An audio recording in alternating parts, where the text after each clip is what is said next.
அந்த பாலஸ்தீன விவகாரம் வந்து ஒரு வருஷமாக போயிட்டுருக்கு. எல்லா உலக நாடுகளும் இஸ்ரேலை கண்டித்து கொண்டிருக்கின்றன. எல்லாருமே எதிர்பார்க்கிறது என்ன அப்படின்னா, சவுதி பெரிய பணக்கார நாடாச்சே, சவுதி ஏன் வந்து அட்டாக் பண்ணக்கூடாது இஸ்ரேலை, அந்த மாதிரியான கேள்விகள் பலரும் கேட்குறாங்க. அரபு நாடுகளில் கிட்டத்தட்ட 20 வருடங்களுக்கு மேலாக பல்வேறு தொழில்களை செய்து வந்த தற்போதைய திரைப்பட தயாரிப்பாளரும் இயக்குனருமான திரு கசாலி வந்திருக்காரு. அவர்கிட்ட தான் நம்ம ஏற்கனவே சீசன் 1 ஒரு 10-12 எபிசோட் போட்டிருப்போம் அந்த அரபு நாடுகளை பற்றி. இப்போ இந்த சீசன் 2 ஏற்கனவே இந்த இது போட்டோம். அடுத்து தொடர்ந்து நம்ம பேசலாம். வணக்கம் திரு கசாலி அவர்களே. வணக்கம். இங்கே பாலஸ்தீனத்தை பார்த்தீங்க அப்படின்னா, அதாவது இஸ்ரேல் பண்ணாத அராஜகம் கிடையாது, அக்கிரமம் கிடையாது. குழந்தைகளை கொண்டிருக்கு, பெண்களை கொண்டிருக்கு. கிட்டத்தட்ட 46,000 பேர் கொன்று குவிக்கப்பட்டிருக்காங்க. 7 மருத்துவமனைகள், மிகப்பெரிய மருத்துவமனைகளை ஹமாஸை ஒழிக்கிறேன்னு சொல்லி டோட்டலாக அந்த நாட்டையே முடிச்சு கட்டிட்டாங்க. கிட்டத்தட்ட 22-24 லட்சம் மக்கள் தொகை கொண்ட வடக்கு காசாவில் 10 லட்சம் பேர் மேலே வந்து சவுத் காசாவுக்கு துரத்தி விட்டு கிட்டத்தட்ட எகிப்து பார்டர் வரைக்கும் கொண்டு போய் அங்கே வந்து கிட்டத்தட்ட ஒரு 5-6 லட்சம் பேரை இப்போ சவுத் காசாலையும் சரி, கான் யூனிஸ்லேயும் சரி, அந்த டென்ட்டில் போட்டு அகதிகளை போட்டு அந்த டென்ட்டு மேலே குண்டை போட்டு இப்போ ஒரு 90 பேரை கொண்டிருக்காங்க போன வாரம்.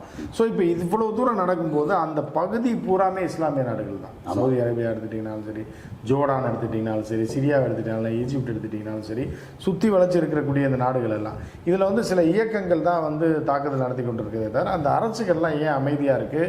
ஏன் அரபியர்கள் இவ்வளோ காசை வச்சுட்டு இஸ்லாமியர்கள் அடிபடும் போது இஸ்ரேலை எதிர்த்து இவர்கள் இறங்க முடியல? இது நம்ம ஊரோடு சேர்ந்து கம்பேர் பண்ணி பார்த்துக்கலாம். எந்த சண்டைக்காவது பெரிய பணக்காரங்க, பணம் வச்சுருக்கவங்க நேரடியாக களத்துக்கு போவாங்களா? நிச்சயமாக அது தனிப்பட்ட பணக்காரன் வேலை இல்லை. இப்போ தனிப்பட்ட பணக்காரன் ஒரு தனி மனிதன் சேர்ந்தது தான் வந்து ஒரு கூட்டம் சேர்ந்தது தான் நாடு வச்சுக்கங்க. பெரிய பணக்காரன் வந்து வேறு ஆளுக்கு காசு கொடுத்து சண்டைக்கு அனுப்புவானே ஒழிய தான் இறங்க மாட்டான். அதுக்கு ரொம்ப உதாரணம் நம்ம ஊரில் என்ன சொல்லுவோம்னா, மாறுவாடிகள் வட்டி கொடுத்துருப்பாங்க, பெரிய கொடுத்துருப்பாங்க, திருப்பி வந்து காசு வரலையா நம்ம ஆட்கள்கிட்டே வந்து காசு கொடுத்து அங்கே அடித்து பிடிச்சி பண்ண சொல்லுவாங்க. கிட்டத்தட்ட இதே நிலைமை தான். அது கரெக்ட், எக்ஸாக்ட் 100% இல்லாட்டா கூட கிட்டத்தட்ட இதே நிலைமை. சவுதி அரேபியா வந்து எக்கச்சக்கமான வளம் இருக்குது, ரிஃபைனரிஸ் எல்லாமே இருக்குது. ஓகே, இப்போ அதை வந்து பாதுகாக்கிறதுக்கு ஒப்பந்தம் போட்டது அமெரிக்கா. 50 வருஷம் ஒப்பந்தம் போட்டு இப்போ தான் முடிஞ்சது, ஜூனில் முடிஞ்சது, திரும்ப ரினியூ பண்ணலை அப்படின்னா அந்த ஒரு சின்ன சர்ச்சை ஓடிக்கிட்டு இருக்கு. சவுதி அரேபியா வந்து சாதாரண மனுஷங்க மாதிரி டென்ஷன் ஆனான்னு வச்சுக்கோங்க. நீ என்ன இதுக்கோன்னு ஒரு சின்ன நாடு இஸ்ரேல், மொத்த மக்களுக்கு 45 லட்சமோ 50 லட்சம் மொத்தமே அவ்வளோதான் இருக்குது. இந்த இஸ்ரேலை வந்து என்ன தான் ஆயுதம் வச்சுருந்தாலும் இவங்க கையில் இருக்கிற பண வசதி, ஆயுதம் எல்லாம் சேர்த்து மொத்தமாக நினச்சாங்கன்னா ஒரு நைட்டில் வந்து அந்த அயன் டோம் இருக்குல்ல, அயன் டோம் வந்து ஒரு அளவுக்கு மேலே வேலை செய்யாது. ஒரு 50 வந்தால் வேலை செய்யலாம், 100 வந்தால் பாதி வேலை செய்யாது, இல்லை 500 வந்தால் என்ன செய்யும்? 5000 போடும்போது எத்தனை உள்ளே விழுந்துச்சு. அது மாதிரி எல்லாம் சேர்ந்து ஒரே டைமில் பிளான் பண்ணி போட்டால் இஸ்ரேல் ஒழிச்சிட முடியாதா? ஒழிக்க முடியாது. இல்லைன்னா இஸ்ரேலை இங்கே அடித்தாங்கன்னா அமெரிக்கா வந்து இவங்களை அடிக்கும். ஏன்னா இவங்களுக்கான லாஸ் இருக்குல்ல, இவங்களுக்கு வந்து அந்த ரிஃபைனரி இதுக்கு வர்ற வருமானம் இதை தாண்டி வேறு வகையில் எந்த வருமானமும் இல்லை.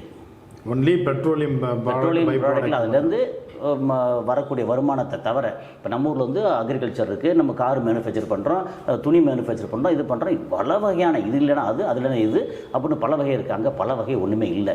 அப்போ சவுதி அரேபியா ஏதாவது டென்ஷன் ஆகி பண்ணாங்கன்னா ஒரு 2 ரிஃபைனரியில் வந்து போட்டு தள்ளினாங்கன்னா முடிஞ்சு போச்சு. அப்போ அவங்க வந்து டென்ஷன் ஆக மாட்டாங்க. அப்புறம் அமெரிக்காவுக்கு வந்து இந்த மன்னர்கள் இருக்காங்களே, ஆட்சியாளர்கள், இவங்க வந்து ரொம்ப முக்கியம். அங்கே ஜனநாயகம் வந்து மலர விட மாட்டாங்க இப்போதைக்கு. அரபு நாடுகளில் மொத்தம் அரபு நாடுகளில் பார்த்தா அரபு நாடுகளில் மட்டும்தான் மன்னராட்சி. எங்கெல்லாம் பெட்ரோல் இருக்கோ, இங்கே மலேசியா பக்கத்தில் புருனே இருக்குன்னா அங்கே புருனே சுல்தான். ஸோ அந்த மாதிரி எங்கே பெட்ரோல் வளம் இருக்கோ அங்கே மட்டும் தனக்கு கட்டுப்பட்டு இருக்கிற வரைக்கும் வந்து அவங்கள அதிகாரத்தில் வச்சுருப்பாங்க. கடாஃபியை பொறுத்தல்ன மாதிரி, இங்கே சதாம் ஹுசேனை பொறுத்தல்ன மாதிரி எப்போ வந்து மீறுறாங்களோ அப்போ வந்து பக்கத்தில் சைடில் வந்து மற்றவங்கள போராட்டக்காரன்னு வளர்த்து விட்டு அவங்களுக்கு நிறைய ஆயுதத்தை கொடுத்து பிரச்சனை பண்ணுவாங்க. அப்போ பிரச்சனை என்னென்னா, இவங்ககிட்ட இருக்கிற பணம், வசதி, இது எல்லாம் வந்து கிட்டத்தட்ட மாயை.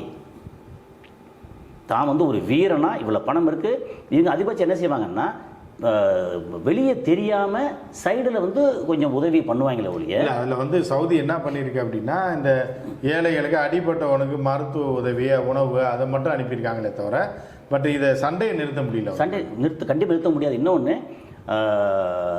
சவுதி அரேபியா அல்லது அந்த ஜிசிசி கண்ட்ரிஸ் இருக்காங்க இல்லையா, அவங்க சொல்கிறத கேட்குற இடத்துல இஸ்ரேல் இல்லை. நிச்சயமா யார் சொல்கிறத கேட்குற நிலைமை இல்லை. இஸ்ரேல் வந்து அமெரிக்காவுக்கு ரொம்ப முக்கியம். என்ன காரணம்னா, இந்த ஜிசிசி கண்ட்ரிஸ் எல்லாத்தையும் கட்டுப்படுத்துறதுக்கு நமக்கு வந்து ஒரு வேட்டை நாய் வேணும். அந்த வேட்டை நாய் வந்து இஸ்ரேல். ஓகே, அப்போ இவங்களை எப்படி கட்டுப்படுத்த முடியும்? அப்போ இன்னொன்று இப்போ கிட்டத்தட்ட 1 வருஷம் ஆக போகுது, 10 மாதம் மேலே ஆச்சு. 46,000 50,000 பேர் அப்படிங்கிறது வந்து அஃபிஷியல் கணக்கு. எப்படி பார்த்தாலும் அவங்களோட ஐடியா வந்து குழந்தைகள்லேருந்து பெண்கள்லேருந்து எல்லாத்தையும் போட்டு தள்ளியாச்சுன்னா அடுத்த ஜென்ரேஷனாக வராது அப்படிங்கிற இடத்துல எல்லாத்தையும் பண்ணுறாங்க. இப்போ இந்த இவ்வளோ தூரம் நடந்திருக்கு இல்லையா, இதில் வந்து உலகத்தில் எத்தனை கண்ட்ரீஸில் எல்லாம் வந்து இப்போது சம்மந்தமே இல்லாமல் யூகேல போராட்டம் நடந்துச்சு இதை நிறுத்த சொல்லி. ஜெர்மன், ஃப்ரான்ஸு, அமெரிக்காவிலேருந்து மலேசியாவில் எல்லா இடம் நடந்துச்சு. அரபு நாட்டில் மட்டும் இந்த போராட்டம் நடக்கலை. என்ன காரணம்னா, அரபு நாட்டில் இருக்கிற மக்கள் வந்து மன்னருக்கு கட்டுப்பட்டவங்க. அவங்க யாராவது வந்து போராட்டம் பண்ணான்னு, யார் போராட்டம் பண்ணான்னு கேள்வி கணக்கே இல்லாமல் வந்து அவங்க சொல்லி முடிக்க முடியும். இந்த மன்னர்கள்லாம் அமெரிக்காவை கட்டுப்பட்டவங்க. அதான் அவர்களுடைய எல்லாரோட ஓனரும் அமெரிக்கா தான். ஒவ்வொரு அரபோட ஓனர் அமெரிக்கா. இப்போ தான் என்ன வந்திருக்கு, இப்போ 91 வந்து ரஷ்யா வந்து பிரிஞ்சதுக்கப்புறம், ஓகே, பிரிஞ்சு இப்போ ரொம்ப கஷ்டப்பட்டு வறுமை நிலைக்கு போய் இப்போ ரஷ்யா வந்து கொஞ்சம் பரவாயில்ல மேலே வந்துட்டுருக்கு இல்லையா. இப்போ தான் வந்து இந்த அரபு நாடுகளுக்கே கொஞ்சம் நம்பிக்கையும் தைரியம் வந்திருக்கு. அந்த தைரியத்தோட விளைவு தான் 74 அமெரிக்காவோட 50 வருஷத்துக்கு போட்ட ஒப்பந்தத்தை இப்போ ரினியூ பண்ண மாட்டேன்னு சொல்லி நிற்கிறாங்க சவுதி அரேபியா. அந்த அளவு ஒரு தைரியம் வந்திருக்கு. எங்கிட்டே வந்து உங்கள் G7 நாட்டில் இருக்கிற மொத்த ஆயுதத்தை விட எங்கிட்ட அதிகமான ஆயுதம் இருக்குது, நாங்களே பாதுகாத்துக்குருவோம், நீங்கள் அந்த ஒப்பந்தம் வேண்டாம், நாங்கள் வந்து டாலரில் தான் கொடுக்கணும் அப்படிங்கிறது வேண்டாம், நான் எந்த கடைசியில் நான் கொடுப்போம் அப்படின்னு இப்போ தான் வந்திருக்காங்க. இது வந்ததே உண்மையிலே ஆச்சரியமான விஷயம், பெரிய விஷயம். நிஜமா. ஆமாம், அவர்களை எதிர்த்து அமெரிக்கா தான் அந்த அராம்கோ கம்பெனியை வந்து கண்டுபிடிச்சதே வந்தானே, எல்லாமே பண்ணிட்டு ஆமாம் இவனை வளர்த்து விட்டு எண்ணெய் கண்டுபிடிச்ச எல்லாம் பண்ணும்போது அவன் விட்டுறவே மாட்டான். அதுலேருந்து தான் ரத்தம் மாதிரி வளர்ந்துட்டு இருக்கான். அமெரிக்காவோட வருமானத்தில் முக்கியமான பங்கு என்னென்னா உலக அளவில் வந்து ஆயுத விற்பனை, ஓகே, அப்புறம் பெட்ரோலியம் ப்ராடக்ட். இந்த 2 இப்போ இவன் அடிக்க வர்றான்னு சொல்லியே இங்கே அத்தனை பேருக்கு இவன் கொடுக்குற ஆயுதம் இருக்குல்ல. அதே மாதிரி அவங்களுடைய இப்போ அமெரிக்கா வந்து கண் வச்சுருக்குது எங்கே, ஒன்று பாலஸ்தீன் பிரச்சனையை கொண்டு வந்து இவங்க வந்துடுவான், ஹூத்திஸ் வந்துடுவாங்க ஏமனில். அதனால் ஹூத்திஸ்க்கு வந்து அண்டர் கிரவுண்ட் ஆயுதம் கொடுக்குறது, சவுதி அரேபியாவுக்கு டைரெக்டாக சவுதி அந்த UAE மற்ற எல்லாத்தையும் நேரடி ஆயுதம் கொடுக்குறது. இது ஒரு ரீஜன்.